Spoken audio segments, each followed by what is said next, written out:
The terminal was crowded and humming with the dull fatigue of travelers. Amelia clutched her baby tighter against her chest as she checked the boarding pass for the 5th time. The infant stirred, giving a soft whimper that made her heart twist. She whispered soothingly, rocking him gently while balancing a small, worn-out diaper bag on her shoulder. It had been a long day already, her connecting flight had been delayed, and the baby hadn't stopped fussing since morning. She hadn't eaten properly, hadn't slept, hadn't even had time to think about how drastically her life had changed in the past year. The boarding call echoed through the speakers, and she exhaled in relief, joining the slow-moving line toward the gate. When she finally reached her seat, she realized she was in the middle row. Her stomach dropped, that meant she'd have to disturb someone if the baby cried. She whispered another prayer, hoping whoever sat beside her would be patient. The aisle was crowded with people stuffing bags into overhead bins, and her arms were already trembling from exhaustion. Just as she was struggling to fit her diaper bag into the compartment, a man's voice spoke behind her, calm but firm. "Here, let me help." She turned slightly, and for a moment forgot to breathe.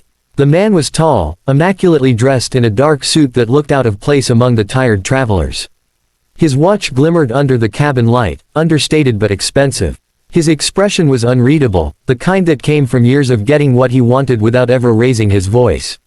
She stammered a thank you as he took the bag from her and placed it effortlessly above the seat.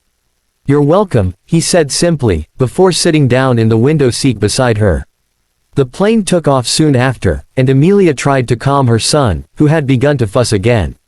The baby's small cries drew a few glances from other passengers. She could feel the heat of embarrassment crawl up her neck. She murmured soft lullabies, patting his back in rhythm. "Shish, it's okay, mommy's here." But he wouldn't settle. The man beside her, to her surprise, didn't seem irritated. He turned his gaze from the window, his dark eyes glancing at the baby before returning to his laptop screen. He didn't say anything, and that small mercy eased her tension. Minutes turned into hours, and fatigue finally caught up with her. The hum of the engine, the soft vibration of the plane, and the baby's slow breathing after finally falling asleep began to lull her, too. Her eyelids grew heavy. She adjusted the blanket over her baby, resting his head carefully against her arm. She told herself she would just close her eyes for a second. The next thing she knew, she was drifting. Somewhere in that half-dream, she felt warmth, steady, comforting, a shoulder beneath her head that wasn't her own. The scent of cologne mixed with the faint trace of clean linen. She stirred slightly, but the exhaustion pulled her back into sleep. She didn't notice the man beside her glance down, watching the tiny head of her baby nestled safely against her arm, or the faint smile that ghosted across his lips before he returned to his work, letting her rest. When she finally woke, it was to the sound of the captain announcing the descent. Panic surged through her as she realized her head was leaning against the man's shoulder. She jerked upright, mortified. I'm so sorry," she stammered, cheeks flushing. "I didn't mean to." "It's fine," he interrupted, his voice even, though there was the faintest trace of amusement in his eyes. "You looked like you needed the rest." She couldn't meet his gaze. "I must have been so tired. I didn't mean to cause any trouble." He shook his head slightly, closing his laptop.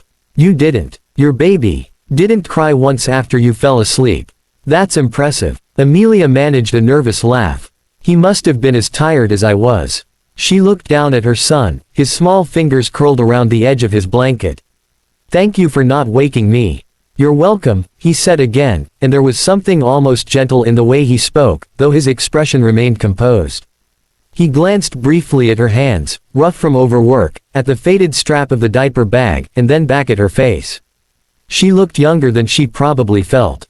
"Are you traveling alone?" he asked quietly. She hesitated. "Yes, just me and him." "That's brave," he said simply, but something in his tone made her feel as if it wasn't pity he was offering, just observation, maybe even respect. The plane touched down, and people began standing up, reaching for their luggage. Amelia tried to juggle the baby, her bag, and her coat all at once. The man stood, effortlessly retrieving her bag again before she could protest. "Here," he said, handing it down to her. "Thank you," she murmured, embarrassed yet again. He gave a small nod. "You should let someone help you sometimes." She opened her mouth to respond, but he was already stepping into the aisle. She adjusted the baby in her arms, heart pounding from some unfamiliar mixture of gratitude and confusion. She didn't even know his name. At the gate, she was struggling again, trying to fold her stroller with one hand while holding her restless baby with the other. People hurried past her, too busy to notice. Then a familiar voice spoke from behind. "Here, let me." She turned, startled to see the same man again. "You're fast," she said, flustered, as he folded the stroller neatly in one practiced motion. "I travel a lot," he replied, placing it gently beside her. "You might want to use a luggage cart. Your arms are shaking." She blinked, surprised he'd noticed. "I'm fine. I just need to get to baggage claim." He studied her for a moment, then said, "Come on. I'm headed that way." As they walked, she stole quick glances at him. Everything about him radiated calm authority, the way he moved, the slight edge in his posture, the unspoken confidence of someone used to control. She couldn't imagine what his life must be like. Probably filled with meetings, polished boardrooms, assistants who anticipated every need. And yet here he was, helping a stranger struggling through an airport with a crying baby. When they reached the carousel, her suitcase was one of the last to appear, scuffed and worn. He lifted it before she could even step forward. "There you go," he said. "Thank you again," she said softly. "You've already done too much." He smiled faintly. "It's nothing." She hesitated, feeling she should at least know his name. "I didn't even ask." "Ethan," he said, extending his hand briefly. "And you?" "Amelia." He nodded. "Safe travels, Amelia." With that, he walked away, disappearing into the crowd before she could say another word. She watched him go, her son stirring slightly in her arms. Something about the encounter lingered, a strange warmth, a flicker of connection she couldn't quite explain. She adjusted the baby's blanket and whispered softly, "Looks like we met a kind stranger today, little one." But as she wheeled her luggage toward the exit, she didn't notice Ethan pause near the car service line, glancing back once.